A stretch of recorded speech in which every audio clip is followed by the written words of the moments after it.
Hello guys, welcome to our education platform Pi engineers point में आप सभी लोगों का बहुत बहुत स्वागत है।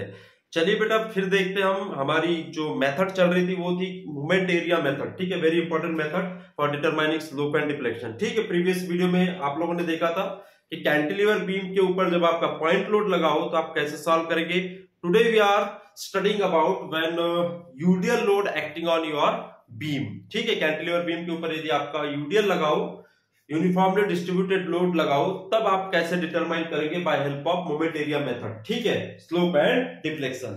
तो देखिए बेटा, यहाँ पे दिख रहा होगा this is your cantilever beam. A B आपकी बीम है, इसके ऊपर क्या लगा है आपका यूडियल लगा है, स्मॉल डब्ल्यू लगा हुआ है। स्मॉल डब्ल्यू जो है यूडियल की इंटेंसिटी है ना, ये क्या है बेटा, इंटेंसिटी। इसको क्या बोला जाता है, इंटेंसिटी, इंटेंसिटी ऑफ यूडियल। ठीक है, तो क्या होता है कि इस डब्ल्यू लोड को जितना भी लेंथ होता है बेटा, है ना, जितनी भी लेंथ में लगा हुआ है यूडियल, जितनी भी लेंथ में लगा है उसको उससे मल्टीप्लाई कर दो तो क्या आता है, टोटल लोड आ जाता है। बात समझ में? यूडियल का टोटल लोड कैसे निकलता है कि इस यूडियल को, इसकी इंटेंसिटी को जितने भी स्पान में आपका लोड लगा है उससे मल्टीप्लाई कर दो। ठीक है, तो जैसे कि ये हमें करने की जरूरत नहीं है यहाँ पे, बिकॉज कि हमें मोमेंट एरिया मेथड लेनी है। ठीक है, ध्यान दो, मुझे क्या करना है, एंड पे मूवमेंट सबसे पहले डिटरमाइन करना है। तो देखिए बी क्या है, फ्री मूवमेंट है, फ्री एंड है, तो वहां पे मूवमेंट कितना होगा, 0।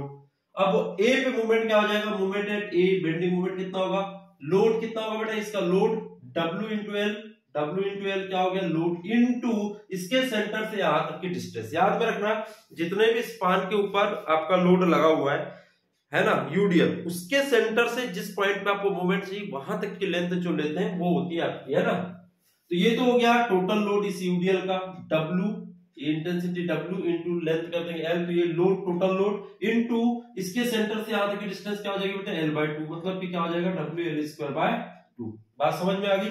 तो ये यहां का मूवमेंट मैंने, देखिए ये बीम इस तरह से बेंड होने की कोशिश करेगी, ये बीम किस तरह से बेंड होने की कोशिश करेगी बेटा, इस तरह से बेंड होने की। तो ये देखिए कॉन्केव शेप बन रहा है, मतलब बेंडिंग मोमेंट डायग्राम कैसा होगा, निगेटिव, नीचे की ओर बनेगा। तो देखिए इस पॉइंट का मूवमेंट 0, यहाँ पे 0 हो गया। इस पॉइंट का मूवमेंट मैक्सिमम, हमेशा कैंटिलीवर का मैक्सिमम मूवमेंट फिक्स पे होता है, मैक्सिमम मूवमेंट कैंटिलीवर का हमेशा फिक्स पे होता है। तो फिक्स पे मैंने कैलकुलेट कितना कर लिया, WL²/2। और ये कैसा होगा, माइनस होगा, तो यहाँ माइनस साइन और यहाँ पे माइनस साइन, अंडरस्टैंड। तो ये माइनस साइन लगाना नहीं लगाना, लेकिन याद में रखो कि माइनस साइन होता है। ठीक है, चलिए ध्यान दो।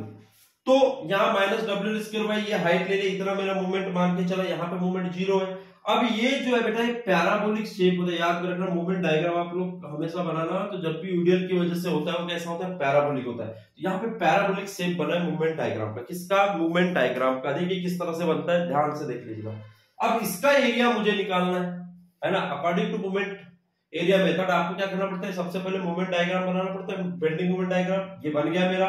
ठीक है, इसका सेंटर ऑफ ग्रेविटी CG यहाँ पे होगा, यहाँ से यहाँ तक की जो डिस्टेंस है ये तो आपकी L लेंथ है, तो यहाँ से यहाँ तक की डिस्टेंस जो हो जाती है वो 3/4L, और इधर कितनी होगी, 1/4। ये डिस्टेंस होती है 1/4L, और ये होती है बेटा 3/4L। ये आप लोग सेंटर ऑफ ग्रेविटी में पढ़ सकते हैं। ठीक है, पैराबोला के लिए, पैराबोला के सेंटर से एक एंड तक की डिस्टेंस जो लॉन्ग साइड में उधर कितनी होगी बेटा, 3/4L, और शॉर्ट साइड में कितनी होगी, 1/4, और ये हाइट हो गई। तो देखिए इसका मुझे एरिया निकालना है इस पैराबोला का। तो देखिएगा ये पैराबोला क्या होता है, एक रेक्टेंगल का ही पार्ट होता है। देखिए इसको मैं यदि रेक्टेंगल में कन्वर्ट करूं तो इस तरह से रेक्टेंगल में कन्वर्ट कर सकता हूं। हो गया, रेक्टेंगल बन गया है पूरा। तो लेंथ इंटू हाइट, तो लेंथ इंटू हाइट करूंगा तो क्या आ जाएगा, देखिए WL²/2 इंटू L, हाइट और ये L।